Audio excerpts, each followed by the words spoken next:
हाय, क्या हम किसी भी ऑब्जेक्ट को बैलेंस कर सकते हैं? क्या हम किसी भी ऑब्जेक्ट का सेंटर ऑफ ग्रेविटी निकाल सकते हैं? तो आज की हम इस वीडियो में सीखेंगे कि हम डिफरेंट टाइप के जो ऑब्जेक्ट होते हैं, अलग अलग शेप में जो ऑब्जेक्ट होते हैं हमारे पास, हम उनका सेंटर ऑफ ग्रेविटी कैसे निकाल सकते हैं और समझेंगे क्या हर एक ऑब्जेक्ट का जो सेंटर ऑफ ग्रेविटी होता है वो विद इन दी बॉडी होता है या बॉडी के आउटसाइड भी होता है। तो चलिए शुरू करते हैं हमारी आज का ये एक्टिविटी।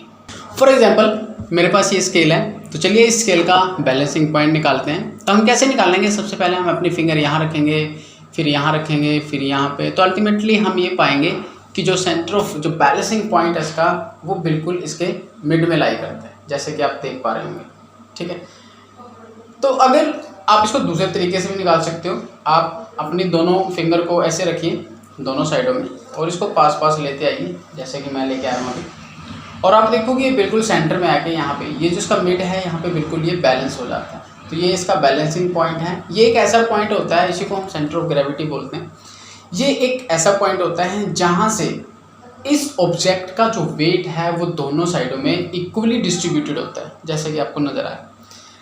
अगर मैं इसके एक एंड पर कुछ वेट लगा दूं, जैसे कि मेरे पास ये वेट पड़ा था, मैंने इसको लगा दिया, मैंने इसके एक एंड पर वेट लगा दिया और फिर इसका सेंटर ऑफ पॉइंट जो सेंटर ऑफ ग्रेविटी है, जो बैलेंसिंग पॉइंट है वो उसको निकालने की कोशिश करते हैं। तो आप देख पा रहे होंगे, तो यहाँ कहीं इसका बैलेंसिंग पॉइंट आ रहा है। और अगर मैं इसको यहाँ पे बैलेंस करने की कोशिश करूँ तो आप देख पा रहे होंगे ये बैलेंस हो रहा है। तो यहाँ पे ये बैलेंस हो जाता है। तो हमें एक नोटिस हमने की, विदाउट वेट जो इसका बैलेंस था, बैलेंसिंग पॉइंट था, वो बिल्कुल मिड ऑफ द स्केल था। लेकिन अब जो इसका बैलेंसिंग पॉइंट है वो वेट की तरफ चला गया। अगर मैं इस पर और वेट रख दूं तो ये और वेट की तरफ चला जाएगा, मतलब जिस तरफ वेट है उस तरफ इसका बैलेंसिंग पॉइंट शिफ्ट हो जाता है। तो मेरे पास डिफरेंट टाइप के ऑब्जेक्ट्स हैं जो मैंने कार्डबोर्ड से अलग अलग शेप में निकाले हैं, जैसे कि ये रेक्टेंगुलर है, ये अमीबा है, और ये चांद की शेप में है, और ये स्टार की शेप में है। तो आइए इन सभी का बैलेंसिंग पॉइंट निकालते हैं। तो कैसे निकालेंगे? मेरे पास एक रेक्टेंगुलर है। हम जानते हैं कि रेक्टेंगुलर में डायगोनल होते हैं, दो डायगोनल होते हैं। अगर हम उन दोनों डायगोनल को एक रेखा के जरिए मिला दें तो जहाँ पर वो दोनों रेखाएं एक दूसरे के साथ क्रॉस करेंगी तो वो उस रेक्टेंगुलर का एक बैलेंसिंग पॉइंट होगा। अगर मैं इसको यहाँ पर बैलेंस करने की कोशिश करूँ तो आपको दिखेगा ये यहाँ पर बैलेंस हो गया। तो हमने देखा कि इस ऑब्जेक्ट का जो बैलेंसिंग पॉइंट है वो विद इन दी बॉडी है। इसी प्रकार हमने स्केल में देखा था, जो स्केल का जो बैलेंसिंग पॉइंट था वो बॉडी के इनसाइड में था। इसी प्रकार मेरे पास ये ऑब्जेक्ट है, जैसे कि सी टाइप या चांद की शेप में हम इसको कह सकते हैं। और इसका देखते हैं इसका बैलेंसिंग पॉइंट क्या है। अगर मैं इसको ऐसे बैलेंस करूँ तो ये बैलेंस हो जाता है वर्टिकली। अगर मैं इसको हॉरिजॉन्टली बैलेंस करूँ तो ये बैलेंस नहीं होगा। तो इसको बैलेंस करने के लिए मुझे क्या करना पड़ेगा? मुझे एक स्टिक लेनी पड़ेगी। जैसा जब मैं स्टिक को इस तरह से रखूँगा इस पर, जैसा आपको दिख रहा होगा, और ऐसे, और मैं इसको बैलेंस करने की कोशिश करूँगा।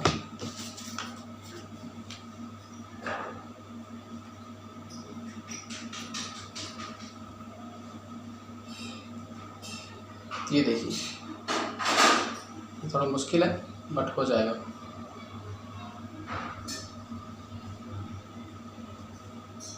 इसका सेंटर ऑफ बैलेंस ढूंढना पड़ता है, जैसे कि ये। तो आप देख रहे होंगे इसका जो बैलेंसिंग पॉइंट आया है यहाँ, ये इसका जो बैलेंसिंग पॉइंट है वो बॉडी के आउटसाइड है, जैसे कि आपको नज़र आ रहा होगा यहाँ पर। तो कहने का मतलब ये है कि आप किसी भी शेप का आप कार्डबोर्ड काट लीजिए और अपने खुद से ट्राई करिए और ये कोशिश करिए कि उसका जो बैलेंसिंग पॉइंट है वो विद इन दी बॉडी है या आउटसाइड दी बॉडी है। तो हमने देखा इस शेप का जो बैलेंसिंग पॉइंट था वो आउटसाइड दी बॉडी था। तो कैसे हमने देखा? हमने एक स्टिक की हेल्प से इसको बैलेंस किया और ये हॉरिजॉन्टली बैलेंस हो जाता है जब मैं इसको बैलेंस करने की कोशिश करता हूँ। ठीक है, इसी प्रकार अगर मेरे पास कोई ऐसी शेप हो, इर्रेगुलर शेप हो, जैसे कि मैंने अमीबा टाइप की शेप ली है, तो इसको भी हम इसका सेंटर ऑफ ग्रेविटी जो होता है वो निकाल सकते हैं। कैसे? हमने ऐसे दो थ्रेड लेने हैं और उसके नीचे कुछ वेट लगा देना जैसे मैंने लगाया है, और इन थ्रेड को इस तरह से अटैच करना है कि वो ज़्यादा पास ना हो, थोड़ा सा डिस्टेंस हो उन दोनों के बीच में। तो आप इन थ्रेड को ऐसे बांधकर ऐसे कर लीजिए, ठीक है, एक रेखा और पेन के साथ ऐसे डॉटेड लाइन बना लीजिए। उसी प्रकार इसकी हेल्प से आप देखोगे बिल्कुल सेंटर से गुजरेगी यहाँ पे, तो आप देखोगे यहाँ कहीं एक दूसरे के साथ क्रॉस होती है ऐसे। तो अगर मैं इसको यहाँ पे बैलेंस करने की कोशिश करूँ तो आप देखोगे ये बैलेंस हो जाता है। यहाँ पर ये अभी वेट लगा हुआ है एक साइड में, इस वजह से ऐसा हो रहा है, एक तरफ झुक रहा है। तो ये देखिए, ये मैंने बैलेंस करने की कोशिश की तो ये इस पॉइंट पर बैलेंस हो जाता है। तो आप भी कोई भी ऐसी शेप निकाल सकते हो और अपने खुद से बैलेंस करके दिखा सकते हो। जैसे मेरे पास ये एक शेप है, ये भी एक स्टार शेप है, आप इसका भी अपने आप निकाल सकते हो वैसे ही क्रॉस करके एक दूसरे के साथ। तो इसको अपने खुद से ट्राई करना।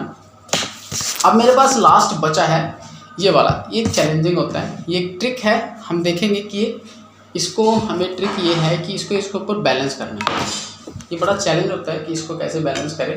तो मैं क्या करूँगा, इसका जो इसका बैलेंस है वो बिल्कुल सेंटर में, अगर मैं इसको सेंटर में रखूँगा तो ये इस नेल के आर पार हो जाएगा। तो मैं क्या करूँगा, इसके बैलेंस जो इसका सेंटर ऑफ बैलेंस था, इस ऑब्जेक्ट का जो बैलेंस पॉइंट था उसको मैं शिफ्ट कर दूंगा। और हम बखूबी जानते हैं कि हम किसी भी ऑब्जेक्ट का जो सेंटर ऑफ ग्रेविटी होता है उसको हम कहीं भी शिफ्ट कर सकते हैं। अगर मैं इसके एक साइड पर वेट रख दूँ तो जो इसका बैलेंसिंग पॉइंट सेंटर में था वो वेट की तरफ शिफ्ट हो जाएगा। फॉर एग्जांपल मेरे पास एक वेट है, मैंने ऐसे वेट रख दिया, तो अब मैं इसको बैलेंस करने की कोशिश करूँगा।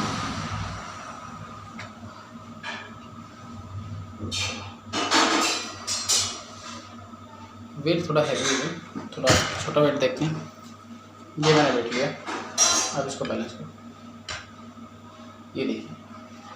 तो मैंने क्या किया, इसका जो सेंटर ऑफ ग्रेविटी था, जो इस ऑब्जेक्ट का बैलेंसिंग पॉइंट था, वो मिड से हटा करके मैंने इसके हैवी, जहाँ पे मैंने ऑब्जेक्ट हैवी कर दिया, इसको एक साइड में वजन रख दिया, तो उसकी तरफ इसको मैंने शिफ्ट कर दिया। ठीक है, तो हम सीखते हैं कि इस एक्सपेरिमेंट से हमने सीखा क्या है। इस एक्सपेरिमेंट से हमने सीखा है कि हम किसी भी ऑब्जेक्ट का सेंटर ऑफ ग्रेविटी या उसका बैलेंसिंग पॉइंट निकाल सकते हैं, उसको बैलेंस कर सकते हैं, और जो बैलेंस पॉइंट होता है वो वेट की तरफ शिफ्ट हो जाता है, मतलब हम बैलेंसिंग पॉइंट को शिफ्ट भी कर सकते हैं। तो आई होप ये एक छोटा सा एक्सपेरिमेंट आप लोगों को समझ भी आया होगा और अच्छा भी लगा होगा। अगर आपका कोई डाउट है तो प्लीज़ कमेंट करिएगा और इस वीडियो को लाइक एंड शेयर ज़रूर करिएगा।